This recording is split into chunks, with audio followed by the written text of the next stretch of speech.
दोस्तों, वीडियो शुरू करने से पहले चैनल को सब्सक्राइब जरूर कर दीजिए ताकि बड़े घर की छोटी बहू के ऐसे ही धमाकेदार अपडेट्स आप तक सबसे पहले पहुंचते रहें। आज के एपिसोड ने वो कर दिखाया जिसका इंतजार हर दर्शक कर रहा था।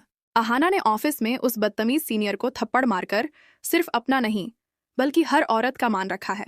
ये एक थप्पड़ नहीं था, ये उस गंदे सिस्टम के मुंह पर करारा तमाचा था जो औरतों को कमजोर समझता है। कहानी शुरू होती है अहाना के नए केबिन से, जहां काम से ज्यादा साजिशों की बदबू है। पेशी मुनि ने जानबूझकर अपने पुराने और वफादार आदमी को अहाना के ऊपर बैठा दिया है। वो सीनियर अहाना को इज्जत नहीं हुक्म देता है।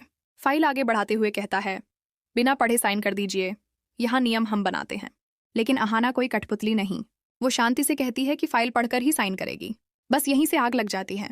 वो आदमी धमकी देने लगता है, नौकरी खाने की बात करता है और सहयोग के नाम पर भ्रष्टाचार में शामिल होने का दबाव डालता है। अहाना समझ जाती है कि मामला छोटा नहीं है। उस लाल फाइल में पोल्टू के काले कारनामों का पूरा हिसाब है। दूसरी शादी के लिए जुटाया गया पैसा, मूर्ति बिजनेस से की गई चोरी, सब कुछ। जब अहाना फाइल खोलने की जिद करती है तो सीनियर अपनी औकात भूल जाता है। वो उसकी काबिलियत नहीं, उसके औरत होने पर हमला करता है। कहता है, बड़े घर की बहू हो, चार दीवारी में रहो, ये कुर्सी तुम्हारे बस की नहीं। यहीं अहाना के सब्र का बांध टूटता है। उसे मिली दीदी की बेइज्जती याद आती है।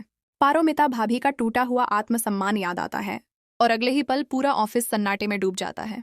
अहाना खड़ी होती है और उस बदतमीज सीनियर के गाल पर जोरदार थप्पड़ जड़ देती है। आंखों में दुर्गा का तेज और आवाज में हौसले की आग। वो कहती है, अगर औरत को इज्जत देना नहीं जानते तो उसे इज्जत लेना आता है। और तभी एंट्री होती है अर्जुन की। वो सवाल नहीं करता, शक नहीं करता, सीधे उस आदमी का गिरेबान पकड़ता है और पूरे ऑफिस के सामने दहाड़ता है। मेरी पत्नी की इज्जत पर हाथ उठाने का मतलब है मुझसे दुश्मनी। ये पल अहाना को ताकत देता है। उसे एहसास होता है कि वो अकेली नहीं है। अब सोचिए, जब इस थप्पड़ की खबर घर पहुंचेगी तो क्या होगा। पेशी मुनि के हाथ से चाय का कप गिरना तय है।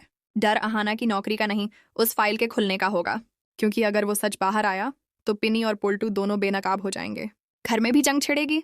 पिनी इसे बदतमीजी कहेंगी, संस्कारों का हवाला देंगी। लेकिन अमर दादा अहाना के साथ खड़े होंगे। नीता भाभी, टुकुन दादा और मिली दीदी सब उसकी ढाल बनेंगे।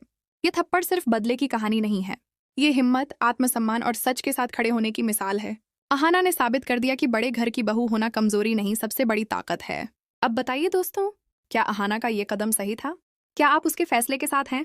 कमेंट में अपनी राय जरूर दीजिए।